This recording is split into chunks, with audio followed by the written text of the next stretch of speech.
are joined live by Anna Robuck, and she is joining us from Rhode Island on the East Coast of the United States. So she is a noted young, amazing researcher and science communicator. She does a great deal of work to not only study how pollutants get in birds and how they affect them, but she disseminates that information. She makes sure that people like you know all about it, which is super important today. So we're really excited to have her join us, and she's going to take us through a seabird dissection today, which we are really excited to see. So without further ado, thank you so much for joining us, Anna, and take it away. Hi, everyone. I'm so excited to chat with you all today. I'm going to get started and just share a few slides, and then we're going to dive into a necropsy, and that's what scientists call a dissection of a large vertebrate animal. And so let me share my screen with you. Okay, great. Can everyone see a PowerPoint? It says plastics and seabirds. We got your big slide on the right and your slide deck on, there we go, fills the whole screen, perfect. Awesome, great. Okay, so I study pollutants in seabirds. And when I say pollutants, I mean things that are visible and invisible. So I look at different chemicals that can get into seabirds that humans create. And then I also look at plastics. And the plastics project got started because I was looking for some different chemicals in seabirds, but every single bird that I was cutting up to take samples from, I found plastics from. And so I realized that I also needed to start researching this question. So as Jesse mentioned, I am a PhD student in Rhode Island. I have a little outline of where that is if you're not familiar. It's a tiny state on the US East Coast. And I'm at the Graduate School of Oceanography here in Rhode Island. And I study both chemistry and seabirds. And I want to know what chemicals get into seabirds because seabirds are a really great indicator of our marine environment. And these pictures like this float around a lot of these seabird chicks that eat a lot of plastic and then as a result kind of die. But we can also find seabirds in plastics closer to home. This is a albatross chick from the middle of the Pacific, yet here on the East Coast and in the Gulf of Mexico and on the Pacific coast of the US, we can also encounter this problem. It's not just kind of a middle of the Pacific problem. So here on the US East Coast, I study this group of birds called shearwaters. And shearwaters live entirely at sea. They very rarely come to land. They only come to land to lay eggs and take care of their chicks. So they're really well suited to live in the ocean environment. They can dive for food and chase fish. And then they also scavenge at the surface of the water on any kind of fish or zooplankton that they can pick up.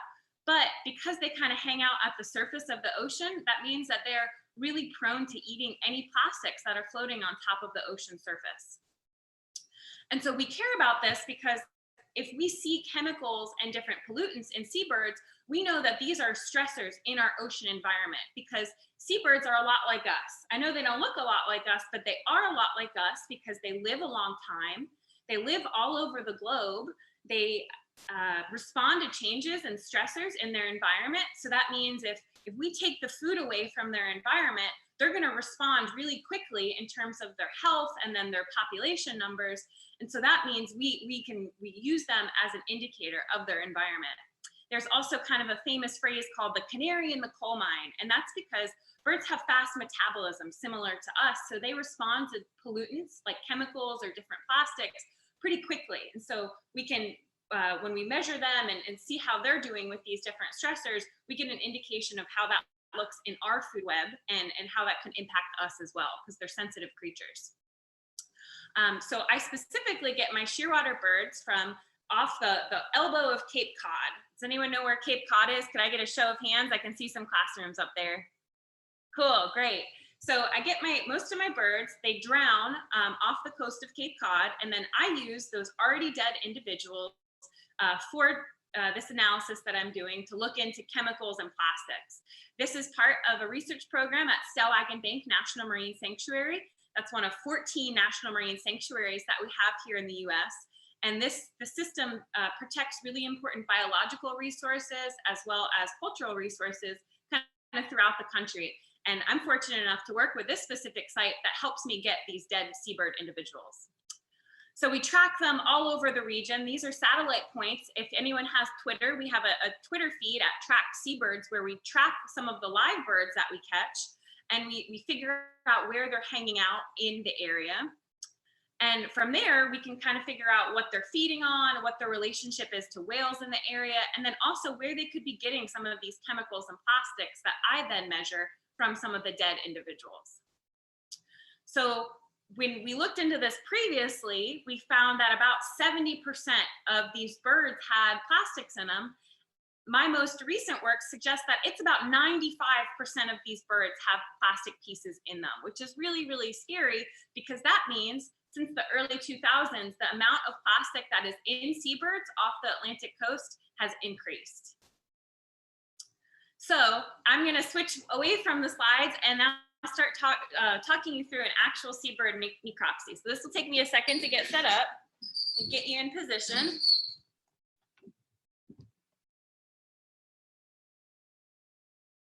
Okay.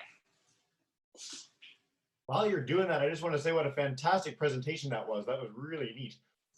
Thank you. All right, so what I'm going to do now is I'm going to cut up the seabird. I'm putting on personal protective equipment. It's really important that when you deal with live or dead animals, you take precautions to make sure you're not exposed to any bacteria or viruses they have. So I'm going to put that on, and I know that this could be a little bit, there's going to be some blood, and so I'm going to keep the camera at a slight distance from the bird, and I'm going to pick things up and announce that I'm going to show them to you. And so if you are a little squeamish or you don't really want to see it, don't worry about it. You can just turn your eyes away. You won't see anything too close or too squishy as I'm kind of cutting up this bird. So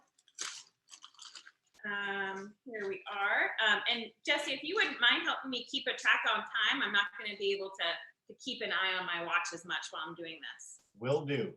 Okay, so we have a city shearwater. This is a type of shearwater that lives in the Gulf of Maine, has really, really long wings for this bird. They're really good at flying with very little flaps of their wings and just kind of using ocean currents. This bird drowned and then came in through an observer program that counts the number of things that get caught in fishermen's nets. So first of all, we take an outside look at this bird. We want to know, okay, did it break any wings? We feel around on wings, we check in its mouth, see if there's anything crazy in there.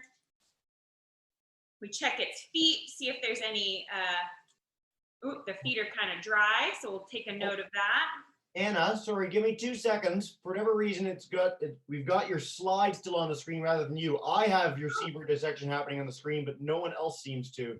Oh, okay, thank you. Let me see if I can do anything about that. Right. Oh yeah, I can. Cool. Can you see me now? Let me get, one of the teachers. So Miss Reeves' class, can you guys see the seabird now? Yes. Yes. Okay, good. Sorry for that, everyone.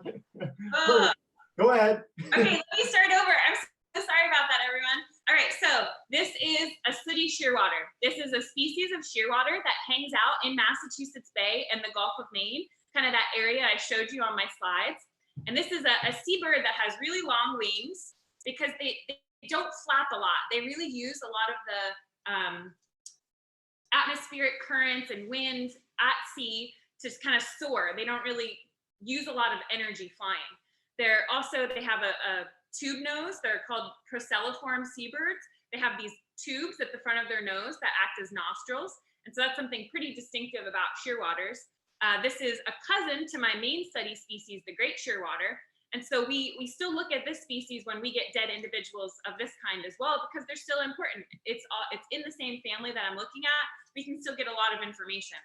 So to start this necropsy, let me bring you a little bit closer. Okay, great. So to start this necropsy, we take a look at the outside of the individual. We're looking in the mouth, kind of just to see if there's anything in there. We're looking at the wings, seeing if anything is broken here. We're checking out the legs, seeing if the legs are broken as well. This bird looks pretty healthy.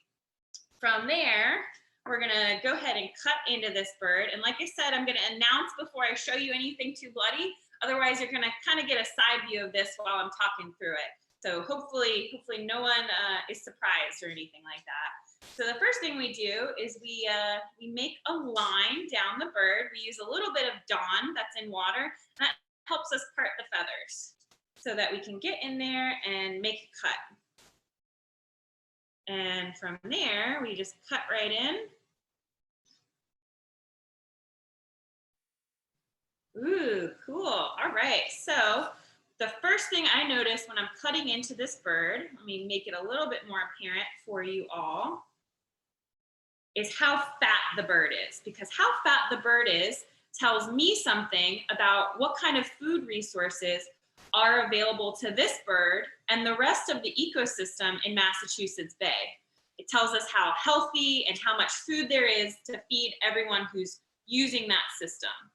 So let's get this opened up.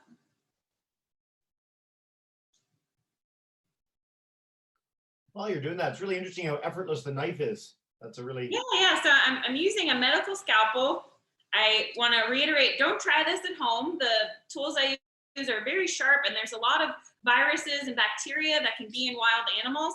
So I've received a lot of training about how to do this and stay safe. So we're inside the bird. I'm going to flip it towards everyone so you can see kind of what that looks like. If you don't want to see blood, don't look right now. So this is what it looks like when we open that up. So right here, this is the keel of the bird. We have its muscle over here, and then over here, this is that fat layer I'm talking about. It's on the inside of its chest cavity.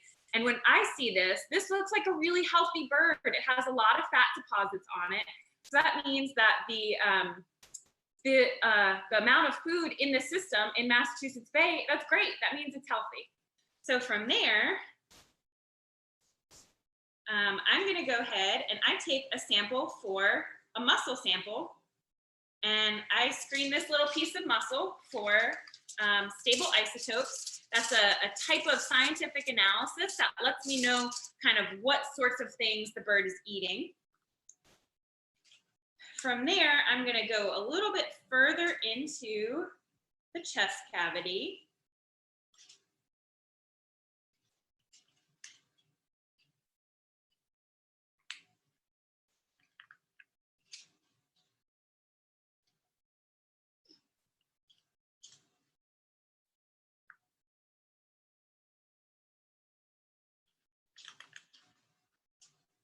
All right. So there's going to be a crunch. This is going to sound a little gross. I'm cracking open its rib cage. You can do this a little bit more delicately, but I can't find my scissors at this moment.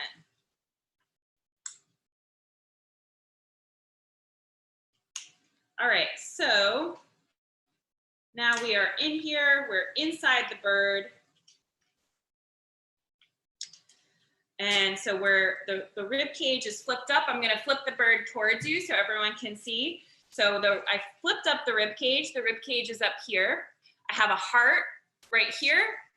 I have a liver, and then I have a bunch more fat. That means, again, that this bird is healthy. It's eating all kinds of good things in that system. That's a really good sign. So because I wanna look at chemicals and plastics, I go ahead and I also take the liver. The liver is kind of like a filter in a lot of vertebrate animals or animals with backbones like us.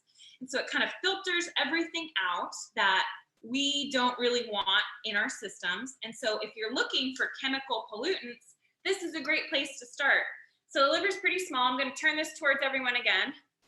The liver is pretty small. It kind of, you know, it's just pretty wet, moves back and forth really easily. I take this and then I freeze dry it. And I subject it to a bunch of different chemical techniques, and I measure the amount of different chemicals that we create that get into the environment and then get into this bird. So I'm gonna set that aside, and that will be something I'll look at later. So from there, I'm gonna go back to my individual here, and I wanna take out the GI tract. Oh, you know what? I also wanna make sure I know the age of this bird and its sex. And so you can do that by looking for its reproductive organs. They're always at the back of the bird. Let's see if we have any in here. Some of the really young birds, they don't really have any well-developed reproductive organs, so it's hard to tell. Oh, but we do. We have, this is a very young male bird. You're not gonna be able to see this because it's very tiny. I'm gonna flip it towards you anyway, just in case anyone who doesn't wanna see it, look away. So towards this back of this bird, we have kidneys. It's going to be really tough to see again. We have kidneys that are at the very back of the bird, and then directly above the kidneys, that's where its reproductive organs hang out. And so I look for that, and I can say that this is a young male bird, which is good to know. It's important to know. So from there, I'm going to go ahead and take out this GI tract.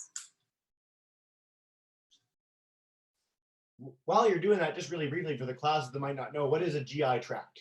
That is the gastrointestinal tract, excuse me. That's like your stomach system. Thank you. That's a great reminder, Jesse. So that's your stomach system that starts from the very top of your throat, goes all the way down to your butt. And so we want to take that out and look for plastics in it. So I'm doing that right now. It takes just a second. You don't want to cut into it because that will just kind of fill guts everywhere, and that's not really what I want. Okay, got the top out. Cool. All right, and here's the bottom.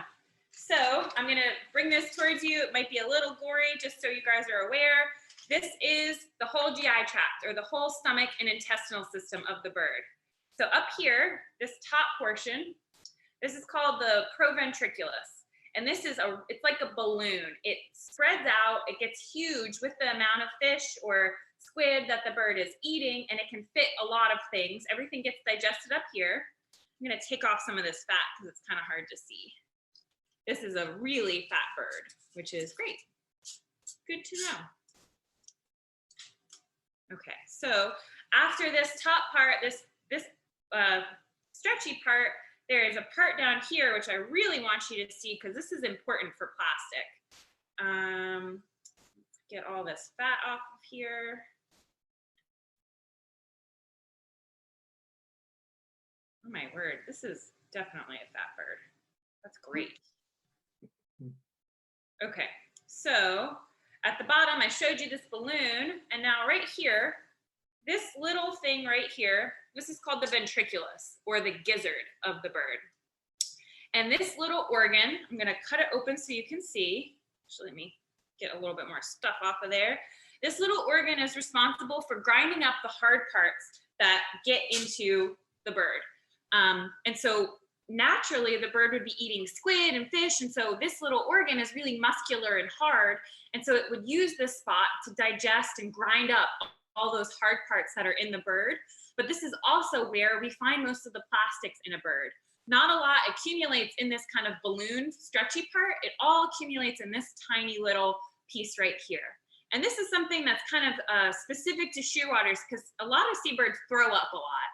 Seabirds don't, or excuse me, shearwaters don't throw up as much as maybe like an albatross or a fulmar. And so a lot of their plastics will just come into this little organ and stay there. And so below that organ, these are the small and large intestines. And this is where a lot of the digestion and nutrient uptake occurs. We're not going to look at that here today, but let me cut into this gizzard and see if we have any plastics. All right, so we're in the gizzard. Yep, plastic. So I'm going to cut off the other portion so I can just bring this gizzard portion a little bit closer to the camera for everyone. And we'll rinse that out. Let me grab a beaker so we can rinse it into a beaker for everyone. Okay, so this is about as close as I can probably get. So inside this gizzard, you might be able to see like some black dots. Some of those black dots are squid beaks. Some of those black dots are pieces of plastic, and you can tell because they're also, there's some blue pieces in here. You see how much closer I can get. Yeah, that's great. Okay, cool. So yeah, there's a big blue piece of plastic in there, in addition to some black squid beaks. And so I'm gonna grab a beaker and rinse this in, and so we'll be able to see it a little bit more clearly. Outstanding.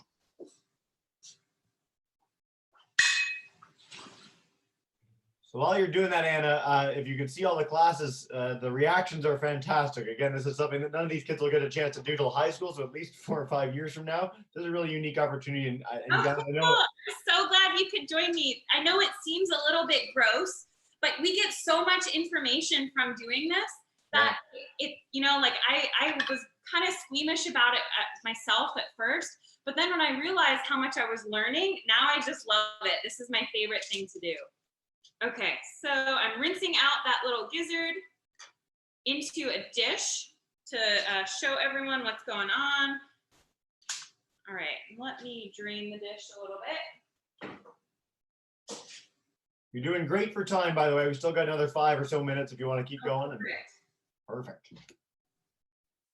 Okay, so this is what just came out of our sample that we did together. And I'm gonna put my gloves behind it, so hopefully you can see a little bit more. I'm gonna bring that a little bit even closer in up here, where I'm kind of pointing towards. There's a blue dot. That's a big piece of plastic. There's another kind of greeny blue dot, maybe in the middle of the dish. That's another piece of plastic. There's also a white piece in there. Let me see where it is. Let me grab oh, hey, this would have been a better idea. Sorry, everyone. Just pick them up and show you. And I can tell they're plastic. So this is a piece of plastic right here. This is a piece of plastic. Ooh, it's kind of slippery. This is another one over here. Come here. There we go. This is another one over here. There we go. And then, where's that white one? There's a small white, oh, here we go. No, that's not it. Oh, this is plastic. Here's a small black piece as well. And so I know these are plastic really quickly. We also do some chemical analyses, but guess what? Plastic floats. So I just rinse that gizzard out into just water. And so when I'm looking at these, the plastic floats where the bone pieces, they sink. And so let me show you some of our samples once they're processed. Right here. So these are some samples that I work on with my research assistant, Gwen. So this is from a great shearwater. I'm gonna bring this kind of close to the camera so everyone can see. That's a big ball of microfiber in the bottom of your screen that came out of a gizzard of another young bird. And then these are a bunch of pieces of bottle caps that again came out of that same little organ from a great shearwater. This is a bunch of squid beaks. This is kind of like what should naturally be in that organ. It's all just little beaks of the squid that we can count and say how many squid they ate. But in addition, we also find plastic pieces. This is some pieces of like a plastic bag that's been degraded a bunch. And then, yeah, I think I showed you everything. Let me show you this microfiber piece a little bit closer too. So that's kind of like a really neat piece. We don't always see balls of microfiber like that. So this was a really interesting sample to collect. So with that, after I kind of take more samples from this particular bird, I'm gonna go back and grab some of this fat and wrap it up. Sorry, I'm trying to like get in the frame, I'm too tall. I'm gonna go back and take some different other samples from this bird. And then from there, we go on to count the number of plastics, measure them, and then measure what type of plastic that we find. So far we found every bird has about 3 to 7 pieces. That's kind of the average we've seen so far. And unfortunately, chemical analysis tells us that 90% of the plastic pieces we find are from recyclable products. They're mostly from polyethylene things and polyethylene floats. And so it's mostly recyclable things that we're finding these birds are eating, which is really, really sad. I'm trying to think what else I need to tell you guys. I think in terms of the necropsy, that's probably all I want to say. I want to start taking questions at this point. After this, I'll also make sure to do a really good job of cleaning up. I want to emphasize that working with wildlife, you don't want to do it unless you have the proper training for it. So I'm going to do a really nice job of cleaning up this area, making sure there's nothing else that could get anyone else sick or harm anyone else here in this area.